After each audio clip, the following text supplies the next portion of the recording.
Bonjour, merci de me donner la parole. Alors, je ne suis pas habituée à parler en public. Je suis assez émotive, mais bon, je vais prendre la parole parce que je suis la maman de Cédric Chouviat. Il a été tué le 3 janvier 2020 par 4 policiers. Et je voulais revenir effectivement sur les vidéos, comme vous en parliez. Nous, on a énormément de vidéos, énormément d'appels à témoins. Mais même avec ça, effectivement, ayant assisté à plusieurs procès, dont celui de Théo, de Lamine Ba, de Geneviève Leguet, et ça me permet de les aider d'ailleurs, enfin de les soutenir. Et en plus, je me dis que ça va peut-être me préparer à mon propre procès, enfin au procès des 4 policiers.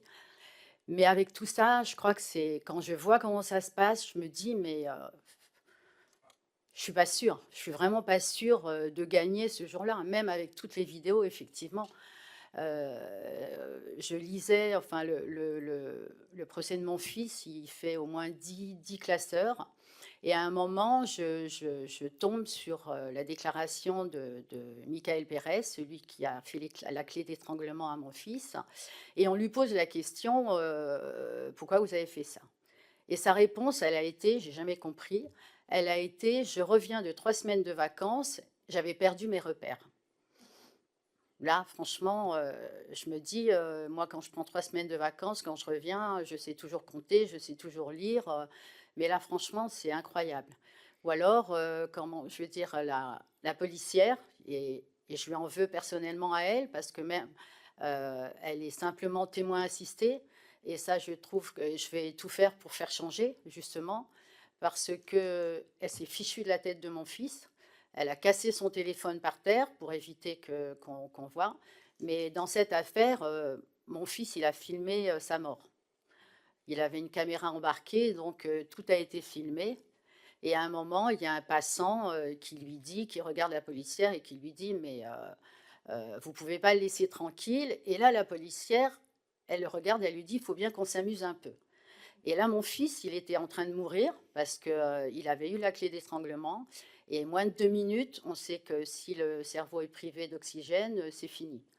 C'est pour ça que nous, dans la famille, on dit qu'il est décédé le 3 janvier et pas le 5 à l'hôpital, parce qu'effectivement, bon, c'est d'autres personnes qui ont essayé de le réanimer, ils l'ont réanimé, mais on savait qu'à 95 son cerveau était perdu, donc voilà, on est resté 48 heures avec lui, donc c'est vrai que ça a été quelque chose de bien, surtout pour moi, parce que quand j'ai appris qu'il avait eu cette clé d'étranglement, j'étais pas sur Paris, j'étais dans le train. Donc franchement, j'ai passé 3 heures et demie, ça a été une catastrophe.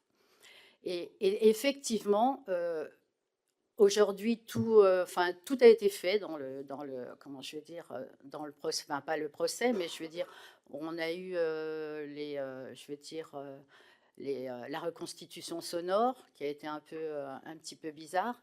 Et alors nous, on a vraiment la chance d'avoir deux avocats. De l'autre côté, on a le summum, puisqu'on a deux Montbriard et Liénard. Donc avec ça, on est gâtés. Et j'essaye justement d'assister à des procès où ils sont, parce que je voudrais savoir comment ils plaident, comment ça se passe. Et pour moi, je pense que ça va être très dur, effectivement, parce que comme on disait, même avec les vidéos, ils arrivent à trouver, enfin, je sais pas, à inventer n'importe quoi, avant, après. Et c'est pour ça que c'est pas gagné d'avance, même si on me dit: «Oh là là, tu vas gagner», non. Je sais que ça va être très dur, mais comme vous disiez, on baissera jamais la tête. On a toujours, dans toute la famille, on a la tête haute, et je peux me retrouver demain s'il faut payer des 1000 et des cents clochards dans la rue, mais on baissera jamais les bras.